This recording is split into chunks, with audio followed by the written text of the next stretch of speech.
안녕하세요. 이동훈 기자입니다. 안녕하세요. 김준성 기자입니다. 안녕하세요. 문경환 기자입니다. 을지 프리덤 가디언 연습이 끝났습니다. 네.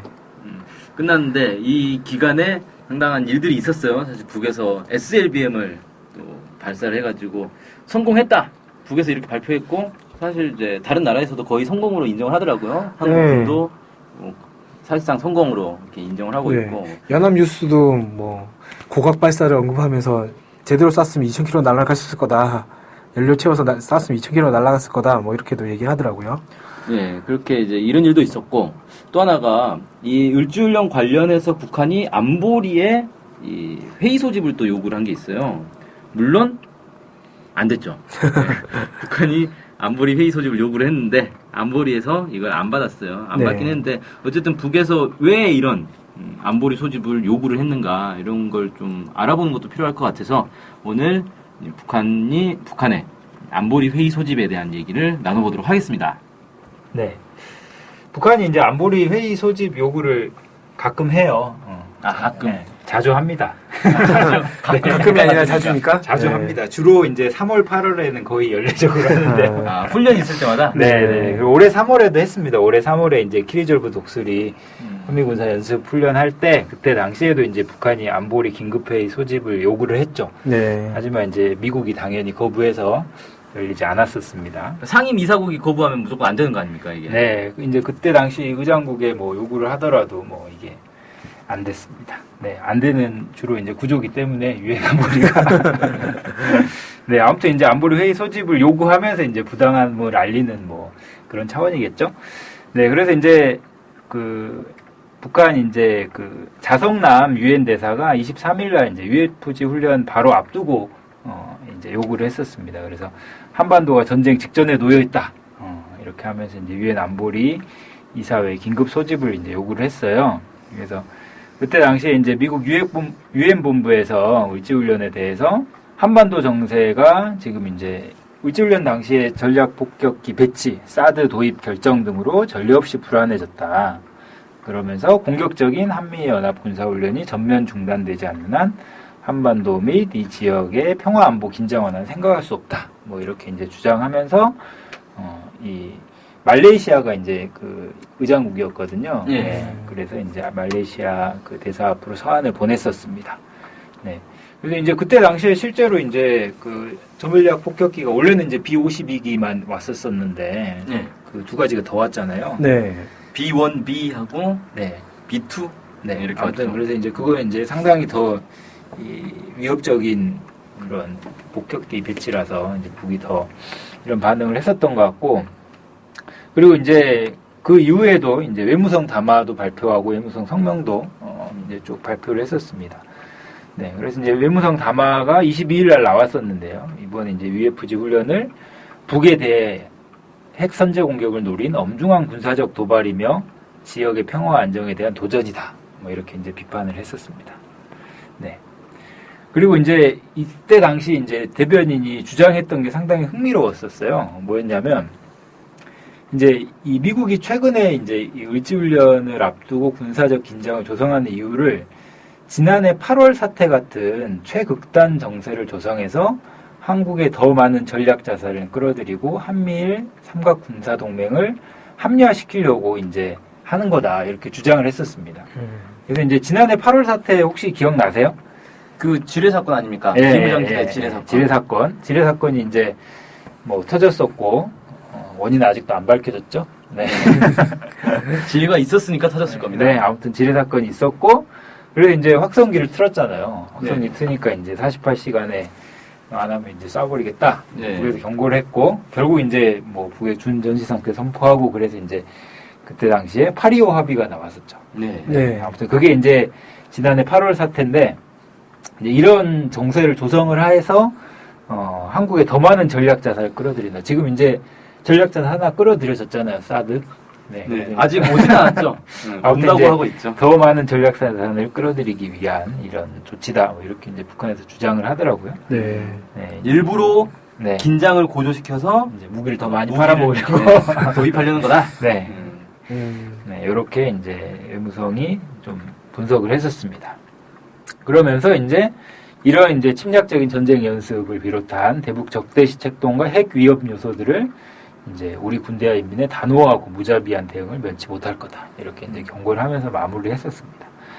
예, 물론 이제 미 국방부에서는 이제 뭐 이 연습이 연례적인 방어 훈련이다라고 하는 해마다 하는 레파토리를 반복을 했습니다. 네.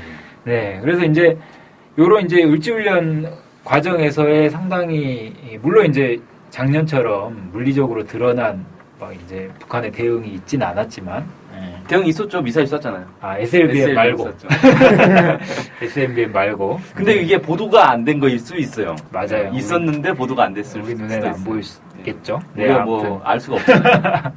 네, 근데 사실 작년보다 훨씬 더 큰 충격을 받았을 것 같아요. 네, 우리 정부하고 미국 네. 입장에서는. SLBM을 쏘는 바람에 그냥. 네, 그래서 이제 SLBM 관련해서도 지금 이제 그 유엔 안보리에서 언론 성명 발표를 했습니다. 네. 네. 이번에 사실 언론 성명 안 되지 않겠냐라는 전망이 네. 우세했잖아요. 그죠. 네. 저번에도 한번 그 러시아가 반대해가지고 언론 성명. 네. 중국이 중국, 반대. 중국이 반대. 중국이 사드- 사드 내용을 네. 넣어야 된다라고 해서 안 됐었죠. 그 전에도 한번 있었어요. 네. 러시아가 반대. 그때는 러시아가 또 아무튼 언론 성명 되게 발표 합의가 안 되다가 이번에는 그래도 이제 SLBM이 워낙 충격파가 크기 때문에 러시아가 좀 저기 한 것 같은데 원래 러시아가 한번 반대했고 중국이 한번 반대했고 이번에 러시아 타임인데 러시아가 반대를 안 하면서 이게 통과된 것 같은데 이제 중국 같은 경우에 다음 달에 있을 G20 회의 때문에 뭐 그랬다라는 얘기가 있더라고요. 요즘에 이제 뭐 공장까지 끄고 있다는데 왜? 대기오염 대기오염 때문에 때문에? 공장 가동을 중지했대요. 작년에 있었던 그 열병식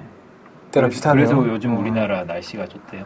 아. 그런 설이 있습니다. 아, 네, 아무튼 이제 상당히 수긍이 그거 관련해서도 SLBM 그 언론 성명 관련해서 북에서 그 외무성 대변인 성명이 나왔습니다. 그래서 강력하게 이제 규탄 배격한다 뭐 이런 네. 입장들도 발표를 했죠. 북한 입장에서 좀 기분 나쁠 수 있겠네요. 자기들이 안보리 회의 소집 요구하면 안 하다가 네. SLBM 쏘니까 바로 소집을 해가지고 또 언론 규탄하고 그렇죠. 안보리 국가들 다 SLBM 있잖아요. 상임 자기들은 이사국들이 다 있으면서. 있죠. 네. 네, 그래서 아무튼 을지훈련 이 위기는 이제 한풀 지나갔습니다. 지나갔지만 아무튼 SLBM을 두고 이런 긴장들은 계속 유지될 것 같습니다. 네, 아무튼 이 유엔 안보리가 원래 세계 평화를 지키기 위해서 존재하는 거잖아요. 네, 그렇죠. 세계 평화를 지키기 위해서는 어떤 이제 평화를 위협하는 모든 군사적 행동이나 정치적 행위들에 대해서 이걸 이제 조율하고 제어하는 그런 역할들을 해야 되는데 실제로 유엔 안보리 상임 이사국이 한 나라라도 거부를 하면 만장일치가 안 되면 이게 채택이 안 되다 보니까 어떤 것도 이제 채택이 안 된단 말이에요. 그러다 보니 유엔 안보리 상임 이사국이 하는 행위들에 대해서는 아무런 언급을 할 수가 없는 상황이에요. 그 외의 나라들에 대해서만 언급을 하는 이런 이제 좀 구조적인 문제도 있다. 뭐 이런 게 사실 아주 오래전부터 유엔의 비민주성에 대해서는 많은 나라들이 지적을 했는데 문제는 이제 상임 이사국들이 나 몰라라 해버리면 이게 지적을 한다고 해서 뭐 되는 게 아니라 보니까 아직까지도 변화가 없어요. 어쨌든 우리 한국인이 유엔 사무총장을 하는 기간에 뭔가 개혁이 일어날 거라고 기대를 안 했죠. 했어요? 워낙 선출될 때부터 말이 많았던 분이어서 네. 그래서 이제 임기가 이제 얼마 안 남았잖아요. 올해로 마지막이죠. 예, 근데 평가가 별로 안 좋더라고요.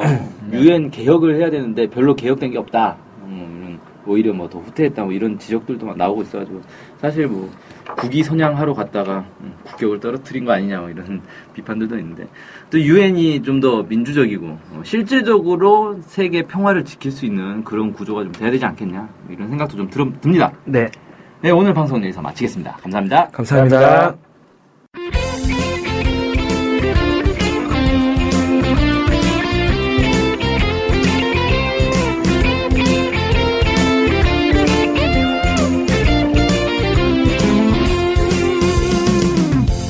저희 NK투데이 홈페이지랑 우리 방송 스케치북이랑 외국에서도 많이 보고 듣고 하더라고요. 놀랐어요.